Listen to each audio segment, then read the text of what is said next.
Boom. No, I'm not. No way. All right. So here's kind of the game plan for today. We're recording it for the YouTubes. I'll post it on there. Some people watch those, some people don't. Share them with your friends. You know, hey, I got a subscriber and I looked him up and it's someone from Hood County EMS. So I was like, all right, cool, my first subscriber. So not even the people I know, the people I call my friends haven't subscribed. I'm just kidding. So here's kind of the game plan for today. We're going to do, hey, the tribe has spoken, right? So y'all voted on these. I thought y'all were going to want infectious disease immunology. Robin, if this doesn't pull up the right one, let me know because I get the QR codes mixed up. But I thought we were going to do this over GI and or genitourinary and renal. And then this afternoon will be endocrinology. So pretty intense stuff. I think this is the stuff that paramedic students struggle through the most. Now this morning we're going to hit anatomy physiology pretty hard because I think that's the missing component. I think students don't understand what normal is, so when you start talking about pathology, it becomes very difficult. So we'll go to lunch around like 11:20-ish, come back around 12:45-ish, and we'll be out here by 4 for sure. So I got to take my dog to the bed. So that's just kind of the general plan. I appreciate everyone's attention today. We'll be engaging. You know, if you have any questions, let me know. One thing that I'll add is I think sometimes students get annoyed when I'm like, but you don't need to know this. I'm saying you don't need to memorize it, but sometimes I have to tell you something to try to put the story together. You know what I'm saying? Because if I leave, it's not to be fancy or to confuse you, but just know when I'm telling you, you don't really need to know that. I'm telling you it for a reason, but I'm telling you you don't necessarily need to memorize that. Does that make sense? So don't get annoyed if you hear me say you don't need to memorize this, but be aware that iodine is used in, you know, thyroid disorders or whatever. So that's kind of just a off example, but makes sense? Everybody good? Y'all fired up? Yeah, I am actually. Good. I can tell. Oh yeah, actually it is a little hot in here. Is that on, Shelly? Back there behind you? Yeah, I even took off my jacket. This is rare. So, all right, here we go. So we're talking about the genitourinary system. We're not sure. Oh. Okay, sure, fine. We'll find out. The AC went out in the other building yesterday, so we fixed it though. All right. So real quick, we just need to talk about what the general function of the genitourinary system and renal system is, okay? So these make sense, right? So the urinary system, it filters blood and it removes metabolic waste. So, we'll just read these off and I'm gonna have some discussion. It manages concentrations of electrolytes. What are the electrolytes? What is an electrolyte? Help me out. Well, these are elements, yeah. So like what? Minerals. So like sodium, potassium, calcium, chloride, right? All of those elements, okay? Bicarbonate is really not an electrolyte, but it can be in the urine, okay? So we maintain the acid-base balance in the bloodstream. So remember, when someone's acidotic, the kidney specifically can produce something, we carry it on our ambulance, that will buffer hydrogen ions and make a solution more basic. What is that called? It's carried on the ambulance and y'all love to get it in cardiac arrest when it's not indicated. Not nachos. Sodium bicarbonate. Yeah, sodium bicarbonate, right? It's produced in the kidneys. So something you have to realize is the kidneys play a major role in maintaining the acid-base balance through the use of sodium bicarbonate, or bicarbonate. We'll just hear it called bicarbonate, okay? And so the kidneys produce bicarbonate in response to acidity. Now, does it produce bicarbonate within minutes, or does it take almost a day? Which one do you think? Is it quick or slow? It's very slow. What's quick? If someone has DKA, what's the first thing to kick on? Is it their kidneys, or is it something else? It's the lungs. It's respirations, right? Or ventilations, really, to where you're breathing out hydrogen or carbon dioxide, which will raise the pH of the blood, okay? So just you have to know that the kidneys play a major role in maintaining the pH of the blood. How they do that is through the use of sodium bicarbonate, and the bicarbonate takes about a day for it to start working. So the first thing that'll work is the lungs, and then the kidneys will kick in, and then they'll work together. So that's an important pathology because when someone has renal failure, they're acidotic, okay? So a hallmark of end-stage renal disease is metabolic acidosis because they can't produce bicarbonate to buffer the hydrogen ions, okay? So the last thing is, one of the things is they regulate fluid volume and blood pressure. So that whole angiotensin, renin, angiotensin, aldosterone system, RAS, all that annoying stuff. That's the kidneys, okay? So the kidneys can decide to dump water, which would decrease blood pressure, or to hold it. right? Or to dump salt, which water will follow, or to hold it, right? So there's all these different ways that the kidneys can regulate. So just speaking of general urine, what are some things in normal urine? First off, is urine sterile? Yes. It should be. Yes, good. What color is normal urine? Yellow, white. Yeah, well, not white, Yellow. right? It's clear to a straw yellow would be ideal, okay? What could it mean if it's really dark? Dehydration, of course, yeah. Okay, now what are some normal things in urine? Water, what else? Salt. Salt, of course. What? Urea. Urea, good. What is urea? Very good, Wes. Right? Urea is the breakdown of proteins, okay? So nitrogen gets broken down and turns into blood urea nitrogen, right? So you excrete urea, okay? And in fact, I saw in the other class, have you ever been, we all have, into a nasty bathroom where it smells like ammonia, right? That's because urea can become oxidized into ammonia. So that's why urine doesn't stink like that when it first comes out, but when it sits on the wall, it starts smelling like ammonia. That's why it becomes oxidized, okay? What else? Good, Wes. Is glucose supposed to be in the urine? Let's see. What? I don't know. It's not supposed to, but an important concept with the kidneys is they can only filter around 200 milligrams per deciliter. So when you check someone's blood sugar, 200 milligrams a deciliter, that's it. So if you get up into like 250, 300s, it's not going to be able to reabsorb it, and you will start dumping glucose into your urine. So the magic number on that is 200. That's worth knowing. So someone who is dumping glucose in their urine, it's when their blood glucose is above 200. Okay.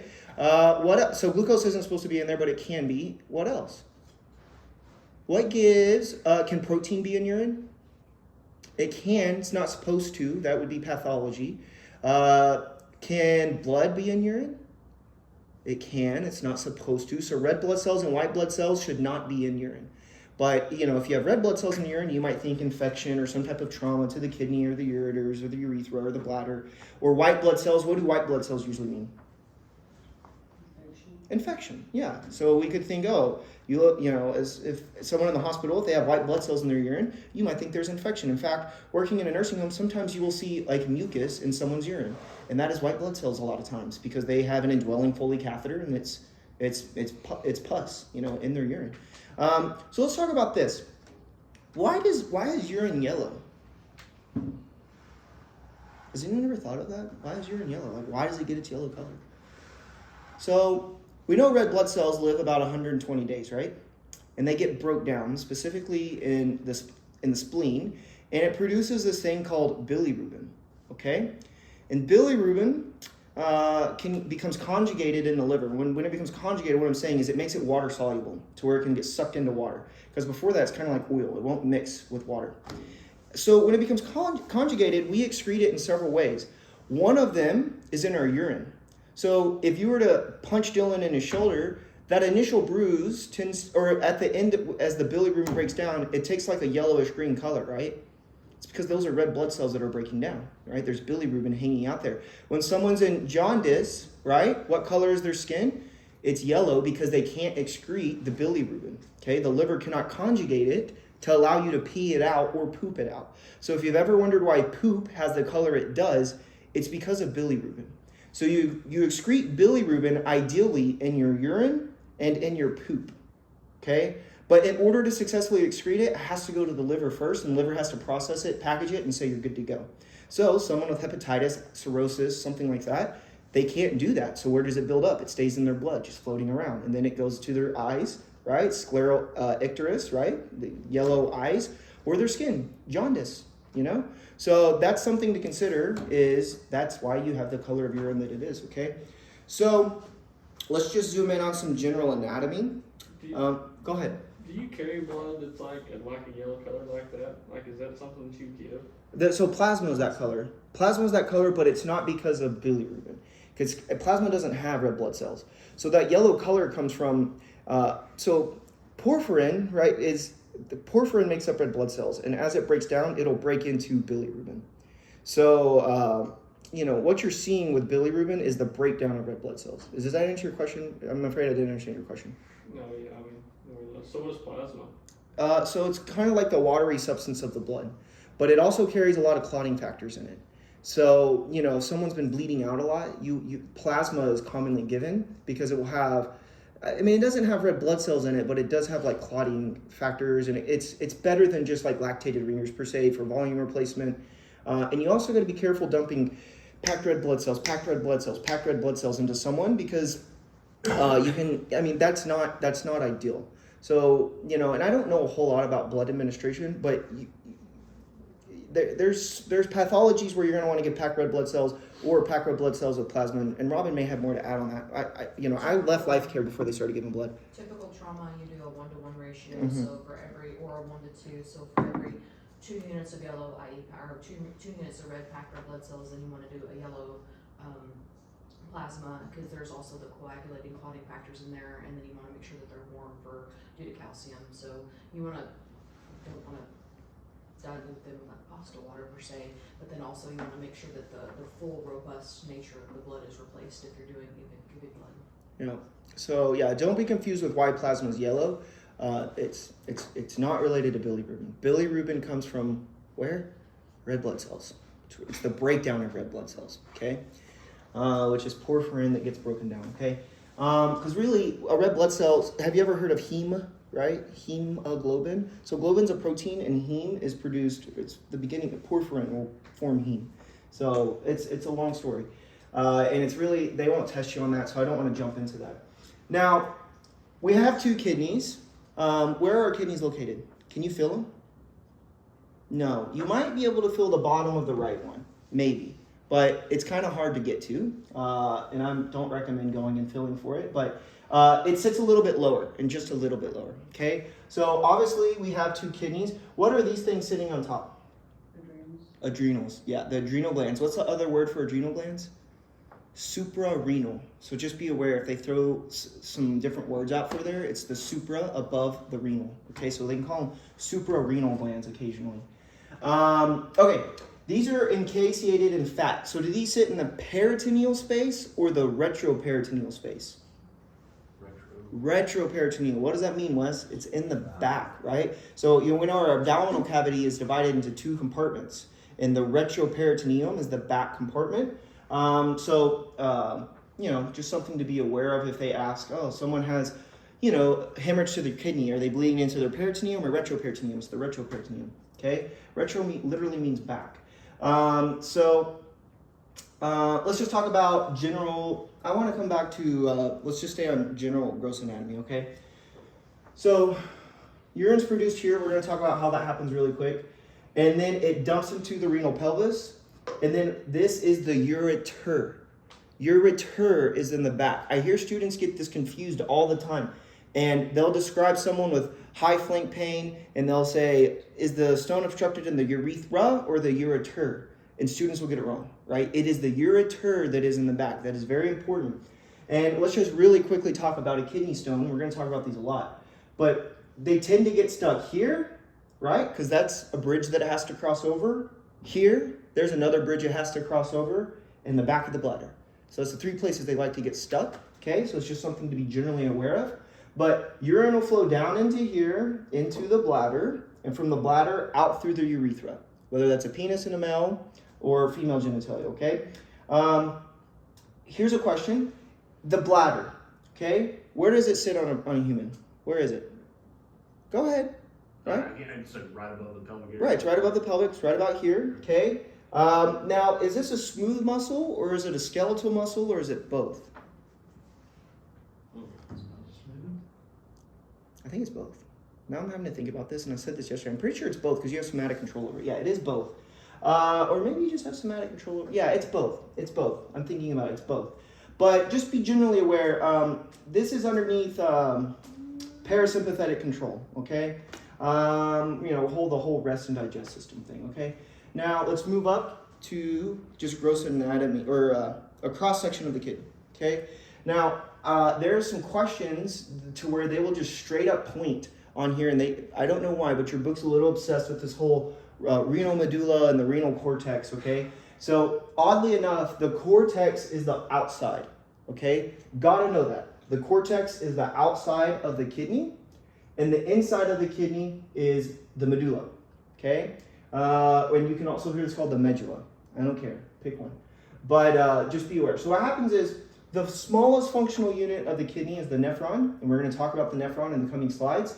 But basically what happens, blood comes in, it filtrates the blood, and there's blood that goes out, and the filtration will dump down into the calyx, right, and into the renal pelvis, okay? And from the renal pelvis, it'll go into the ureter. So those are the 3 areas that these go. Now, I'm sure you've heard me say by now, the kidneys are extremely perfusion dependent, like extremely perfusion dependent. In fact, there's really only 3 extremely perfusion dependent structures in the body. What are those? Right. The brain, of course, good. Heart. The heart and the kidneys, okay?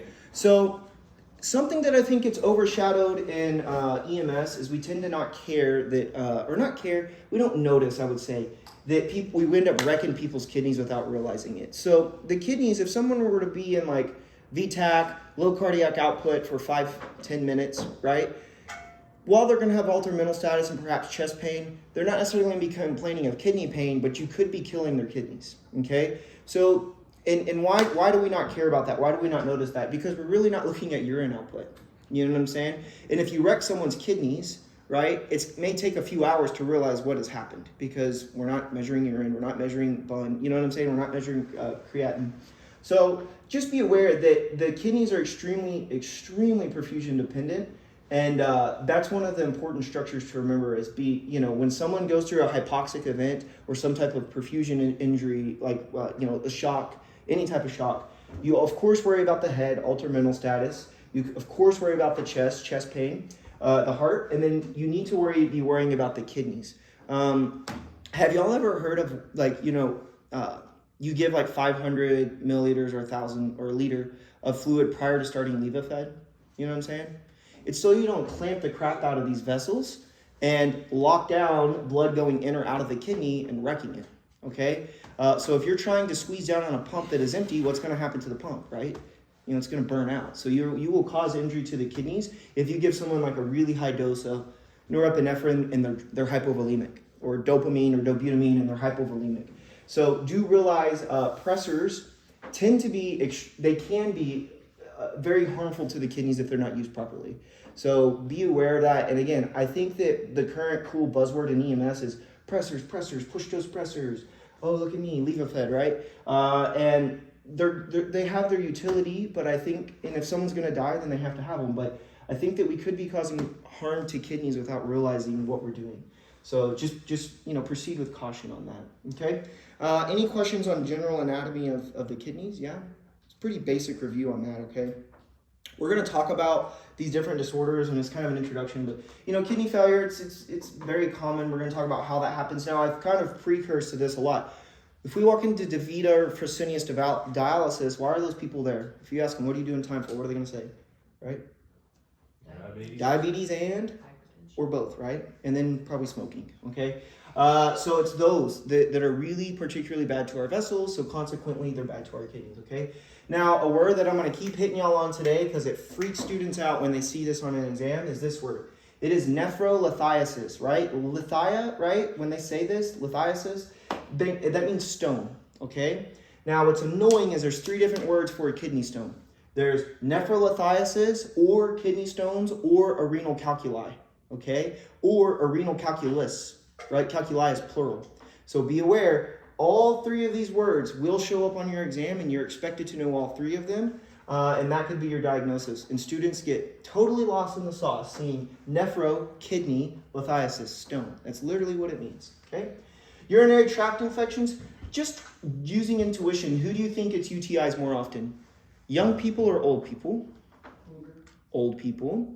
Males or females? Females. Why, Shelly?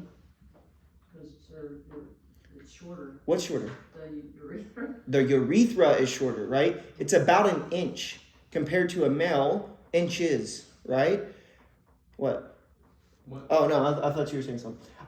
So non-cancerous enlargement of the prostate, we'll talk about that. Benign prostate hypertrophy, it's a problem with older men. And we're going to talk about that and how that creates problems for the kidneys, okay?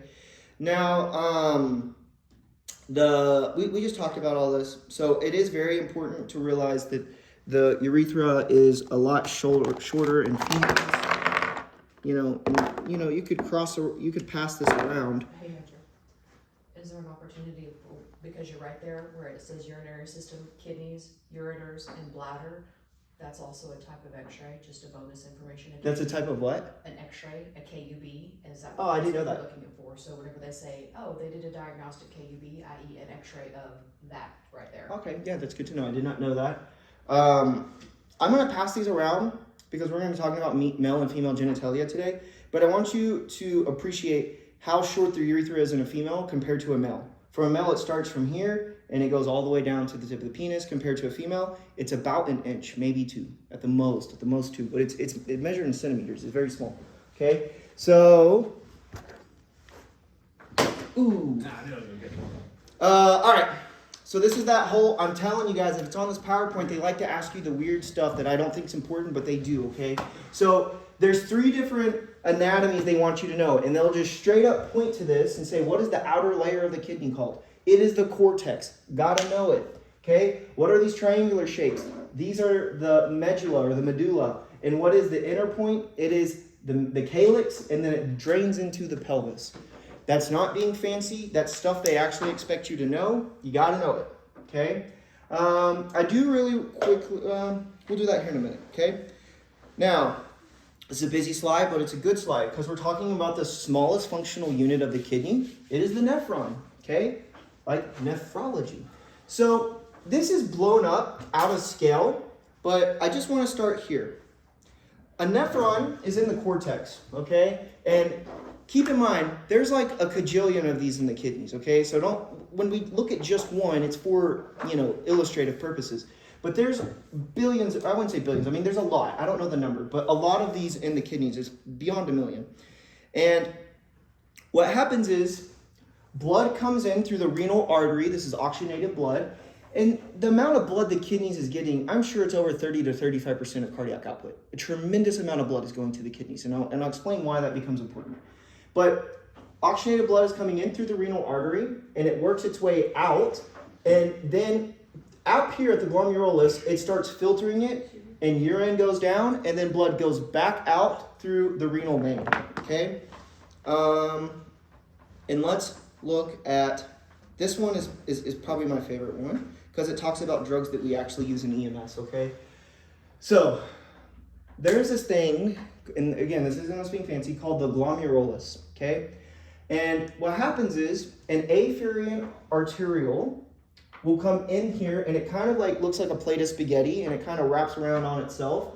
And this is where filtration takes place. So a lot of blood is coming in, and some of this blood is being filtered and pushed through Bowman's space to Bowman's capsule and into the PCT, the proximal convoluted tubule, okay?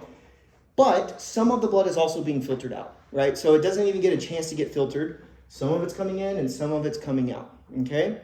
Now, what's happening is, what's crossing through here is what's called ultrafiltrate, okay? So there's a lot of glucose, there's a lot of water, there's a lot of electrolytes, but what has to happen going through this whole system is the body needs to reabsorb some of that.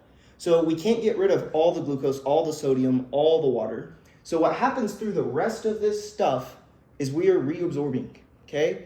So, and in some areas it's excreting as well, and we'll come to that, okay? So it starts from the glomerulus, Bowman's space, Bowman's capsule, to the proximal convoluted tubule. You have to know the order of these. It will be on your test, I can almost guarantee it. And this is also commonly called the PCT. Okay, so the proximal convoluted tubule. So if I go the convoluted way into telling a story, what does that mean? Right? It's going a bunch of different ways. Convoluted means it's going a bunch of different ways. And by design, this is convoluted, right? It's wig-wagging all over the place, okay? So the PCT is convoluted, and it's proximal. It's at the beginning of the nephron, okay? This is up in the cortex, right? It's up in the cortex.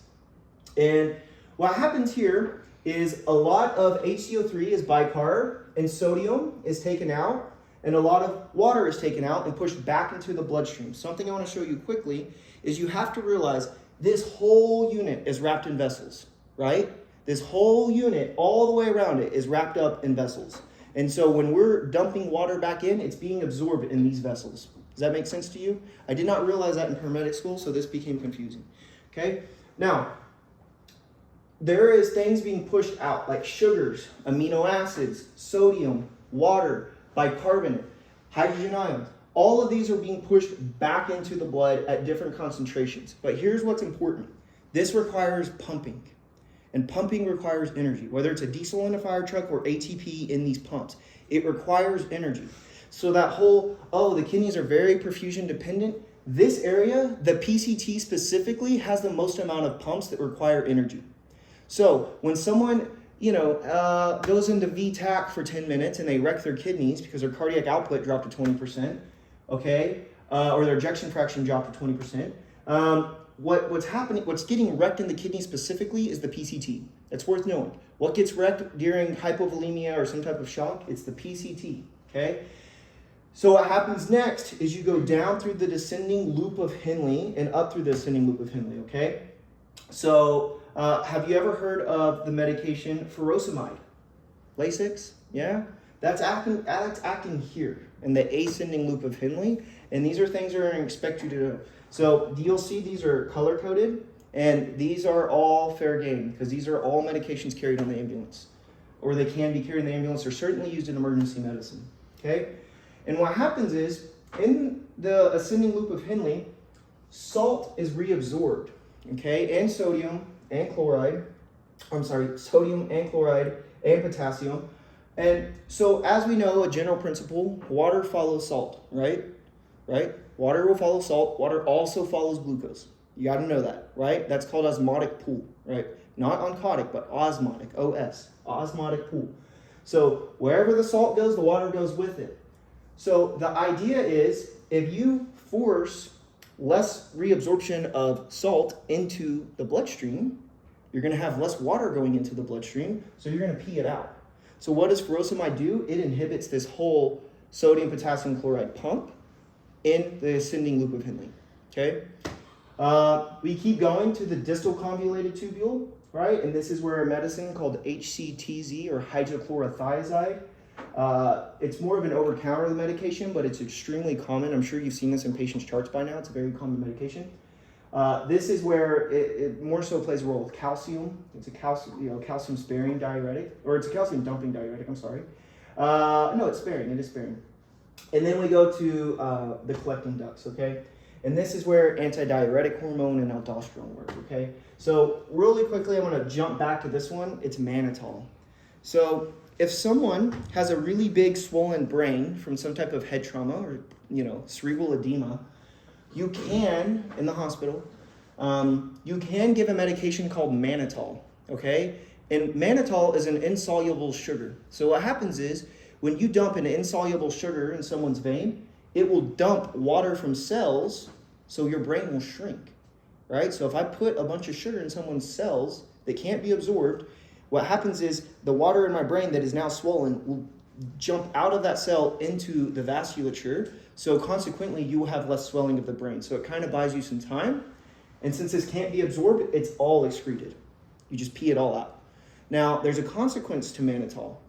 Since you're dumping a lot of water into the vasculature relatively quickly, you have to be worried about fluid overload, which is really weird, because you can end up with like congestive heart failure-like symptoms, pulmonary edema, crackles, shortness of breath, orthopnea, when you give mannitol. So that's something to be aware of, that you can cause fluid overload. This would be the equivalent of dumping 2 to 3 liters of fluid in someone like that. So you can't do this to an 88-year-old lady with heart failure, right? You could do this to all of us sitting in this room. So what's mannitol for then? It's for head injuries. That's when it's used, okay? We use this in head injuries. It's falling out of favor, but it's still tested. They still like to ask about it because they want you to know the whole osmotic pool thing. But just be generally aware of that, okay? Any questions on the medications here? No? Okay. Sleepyheads? It's all right. Let's talk about hormones that act on the kidney. Now, I wouldn't say these are major high yield, but there's 2 on here that are, okay? So I want to quickly review. Afferent arteriole comes in with blood, and a little bit of blood leaves in the efferent arteriole. Now, there's a lot of water, sodium, amino acids, electrolytes that go cross through Bowman's space into Bowman's capsule and into the PCT. This is an area where angiotensin 1, so have y'all heard of, what's the one, or angiotensin 2, I'm sorry. What's the one that blocks angiotensin 2, the conversion of angiotensin 1 to angiotensin 2, which is a more potent vasodilator, or vasoconstrictor, I'm sorry. What's the medicine that does that? ACE inhibitors, give me an example of one. They end in what? Lisinopril, enalapril, citalopram, right? They end in pril, very good. And so as you can imagine, if angiotensin 2 plays a big role in fluid retention, right? And the clamping down of vessels, then that could change someone's blood pressure. So that's the idea with that. Parathyroid hormone, not important for us. But this whole anti-diuretic hormone, also known as vasopressin. Does anybody's ambulance carry vasopressin? No? In the beginning of in ACLS several years ago, they would give this in place of the first epinephrine. So they don't do that anymore. But when I first started, that was still a thing. And that wasn't even that long ago. So anti-diuretic hormone. So if I tell you it's anti-diuretic, what does to diurese mean? Like Lasix, it's a diuretic. So what does that cause? Get rid of fluid. You pee. You urinate. Okay? So if you have anti-diuretic hormone, what does that mean? You retain it. You don't pee. Okay? So this becomes important. If someone's feeling dry, what's going to happen? Anti-diuretic hormone is going to kick up. It's going to say, we don't have enough to spare. Don't dump it. They're fine. Makes sense? Okay? So these are just some general things to be aware of. It's important to realize this whole thing is microscopic. Okay? You cannot see this with the naked eye. And this whole thing is wrapped around in vessels. Okay? So again, we're seeing one single nephron. There's cajillions of these in the kidneys, and they're wrapped in vessels, and they're very, very small. They require a bunch of ATP to feed all the pumps that happen. Where are those pumps mainly located at? Someone help me out. Where are these pumps mainly located at? Test question. It's common. The proximal convoluted tubule, the PCT, is where the pumps are at. Okay? You can remember PCT, pumps. Okay, so it requires ATP. All right? Now, this is just a little bit more example, but this is the glomerulus blown up a little bit. And I just want to show this to you, okay? So again, afferent arteriole, and what happens is we have these things called podocytes. These are smooth muscle, and what happens is red blood cells typically can't squeeze through this, what's called a fenestrated slit, this slit, right? So big things like red blood cells, white blood cells, typically should not be able to fit through here. This is why just water, elements, glucose, things like that can fit through there. Now, when there's pathology, these can become stretched out, and that can happen. But that's how we keep the red blood cells in, and a lot of other stuff goes out. There's slits that are only big enough for things that we want to go through there. Also, there's charges. This is negatively charged.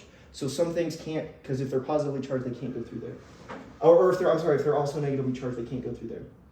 Now, this is where kind of the beginning of urine starts. So again, here's the artery, here's Bowman's space. This whole thing is called Bowman's capsule. And this area in the middle is called the glomerulus. And what happens is, it's going to start being filtered. And some of this is pushed back into the urine. Some of it is reabsorbed. So the majority of medications you need to know are excreted through the kidneys. The vast majority of kidneys.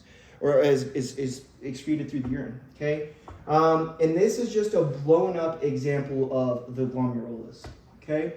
One thing I just want to point out some very quick anatomy on this. We have these things called mesangial cells and the juxtaglomerular apparatus.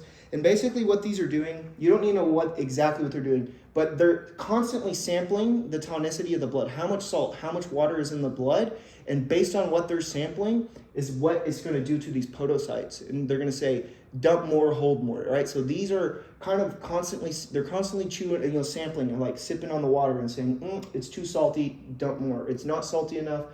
So just be aware. And these play a major role in blood pressure, blood pressure management, okay? All good with that? Good? All right. We'll get through the male genitalia, and then we'll take a break, okay? Sound good? Yeah? Y'all good? I can go to the bathroom. You need to go to the bathroom? Do y'all need a break? Should we take a break? Okay, let's take a break. Y'all seem sleepies.